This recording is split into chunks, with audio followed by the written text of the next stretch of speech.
कि तू देवी बाद में है, पहले मृत्यु लोक में तू आई है, हिमालय राज के घर में तेरा जन्म हुआ है, तू प्रकट नहीं हुई है, हिमालय राज के घर में तेरा जन्म हुआ। मेरी अर्धांगिनी बनी है मृत्यु लोक में, इसलिए दुख और सुख ये दोनों मिलेंगे जीवन में। पार्वती जी कहती है ऐसा होता है। हाँ, और आया समय, ये दतिया वाली माता की कथा कहती है, धूमावती के समय आया, शंकर जी तप में लीन हो गए, पार्वती से कहकर तप में लीन हुए भगवान शिव।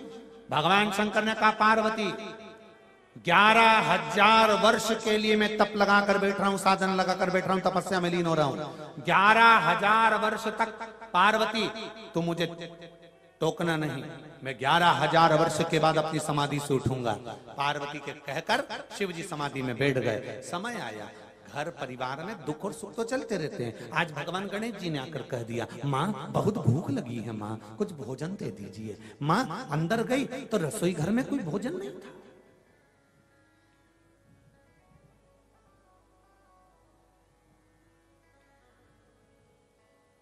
क्योंकि ये लीला शिवजी कर रहे हैं। रसोई घर में कोई भोजन नहीं था।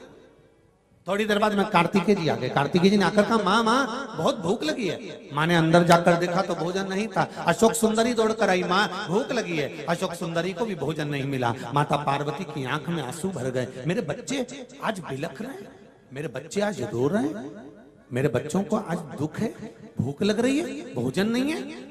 बड़ा माता पार्वती को दुख हुआ तो माता पार्वती किससे कहे?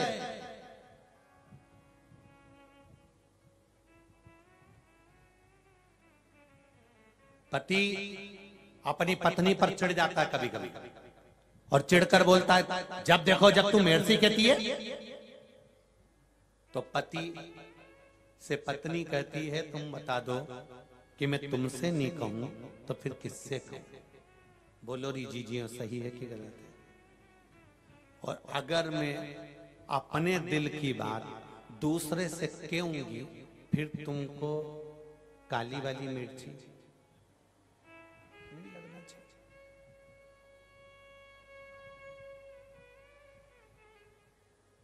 बोलो सही है कि गलत है? अगर पत्नी पति से नहीं कहेगी तो किससे कहेगी? और अगर आप मेरी नहीं सुनेंगे तुम कौन सुनेगा? किससे कहूं मैं?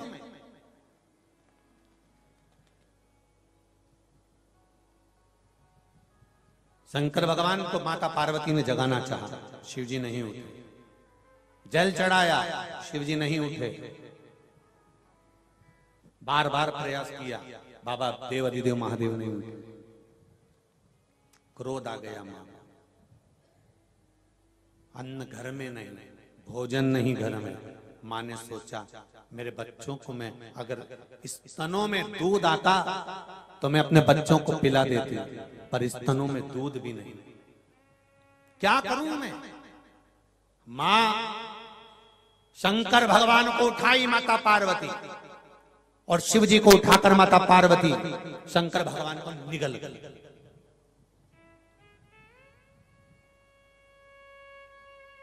आद्य शक्ति है।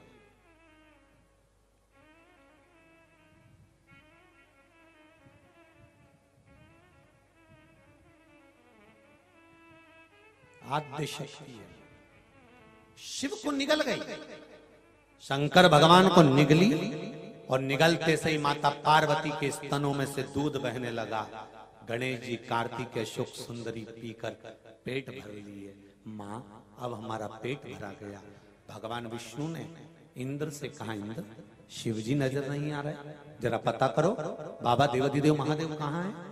शंकर भगवान का जब पता लगाने के लिए इंद्रदेव गए, शंकर जी मिलते नहीं है। ब्रह्मा जी ढूंढे, भगवान विष्णु ढूंढे, 33 कौटि देवता भगवान शंकर को ढूंढने का प्रयास करते रहे, पर भगवान देवाधिदेव महादेव नहीं मिलते। आखिरी में देव ऋषि नारद से पूछा कि भोलेनाथ कहाँ गए? तब कहा, माता पार्वती अपने बच्चों का पेट भरने के लिए निगल गई। सुनते से ही भगवान विष्णु ने माता पार्वती से कहा, माँ आप शिव को प्रकट करो। शंकर भगवान को प्रकट मैं कैसे करूं? मैं तो निगल गई उनको। ब्रह्मा जी ने कहा मां आप कैसे भी उनको प्रकट करो। तब माता पार्वती ने अपने मुख से, नासिका से धुएं के रूप में भगवान शंकर को प्रकट करा, तो माता पार्वती का नाम धूमावती हो गया। शिव जी का एक नाम धूमवान पड़ गया, माता जी का नाम क्या पड़ गया? जम के बोलो जरा, धूमावती माता पड़ गया। शंकर भगवान सामने आ गए और आते से पार्वती ने जब उनके चरणों को प्रणाम करा, शिवजी ने कहा पार्वती सुन, थोड़ी देर के लिए तू अपने पति को निगल गई थी, थोड़ी देर तेरा पति नहीं था, इसलिए तेरी मांग में सिंदूर नहीं होगा, तेरे माथे पर बिंदी नहीं होगी, तेरी पाँव में बिछुड़ी नहीं होगी, तेरे गले में उस समय पर मंगल सूत्र नहीं होगा। तू धूमावती बन गई थी, अपने पति को निगल गई थी, इसलिए इस स्वरूप में तेरी ना तो मांग भरी होगी, ना बिंदी लगी होगी, ना चूड़ी होगी, ना पाँव में बिछुड़ी, ना गले में मंगल सूत्र होगा। माता पार्वती की ये मूर्ति का दर्शन इसलिए आज भी सौभाग्यवती माताएं धूमावती माता का दर्शन नहीं करती हैं।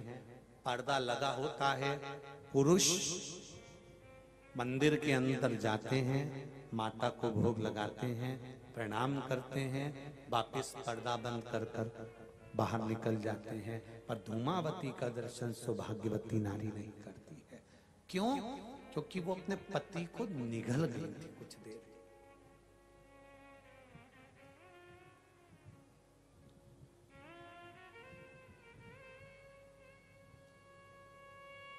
सबसे ज्यादा धूमावती माता की आराधना अगर कोई करते हैं कार्य सिद्धि के लिए करते हैं। राजनेता आदि प्रशासनिक आदि लोग जो जाते हैं वहां कुछ पाने के लिए जाते हैं।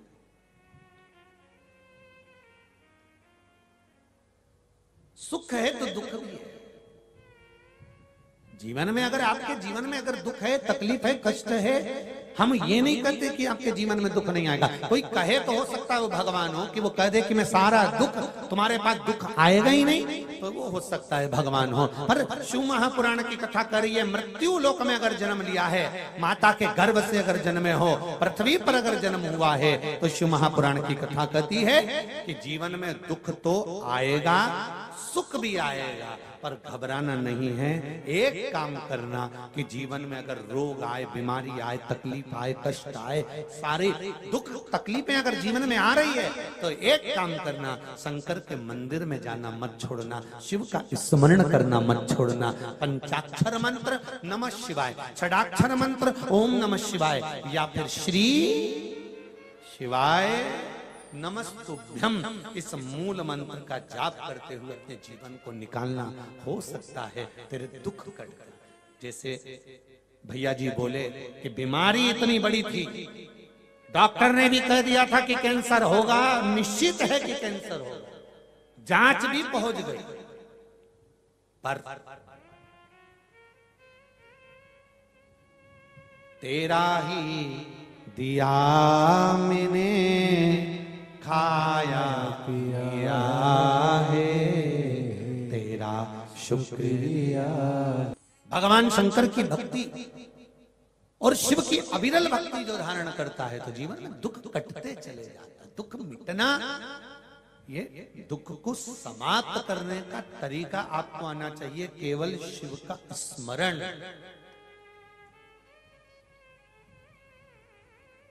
जन्म लिया तब माता के गर्भ में केवल एक पिंड के रूप में थे, और मरने के बाद भी परिवार वाले अगर कुछ छोड़ते हैं तो केवल पिंड ही छोड़ते हैं।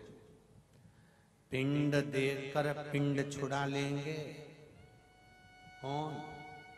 अरे बोलो तो जम के, अपने ही घर के लोग इतना बड़ा पिंड बनाएंगे, देंगे, और 100 साल का पिंड छुड़ा लेंगे। जाओ, खत्म हो गया तुम्हारा और हमारा, अब सब समाप्त। हमने नुक्ति, सेव, पूड़ी, रायता पंडितों को खिला दिया है, और तेरा बामन जिमा के हमने पिंड छुड़ा लिया।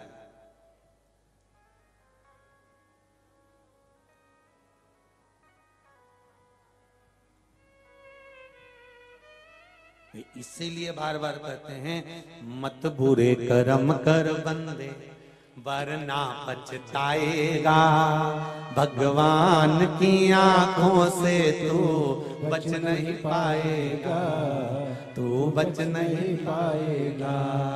अरे ओ अज्ञानी मत करना दानी, तेरे कर्म का फल भी तू ही पाएगा, जैसा किया तूने तेरे आगे आएगा। मत बुरे कर्म कर बंदे वरना पछताएगा, भगवान की आंखों से तू बच नहीं पाएगा, तू बच नहीं पाएगा। इसलिए स्मरण रहे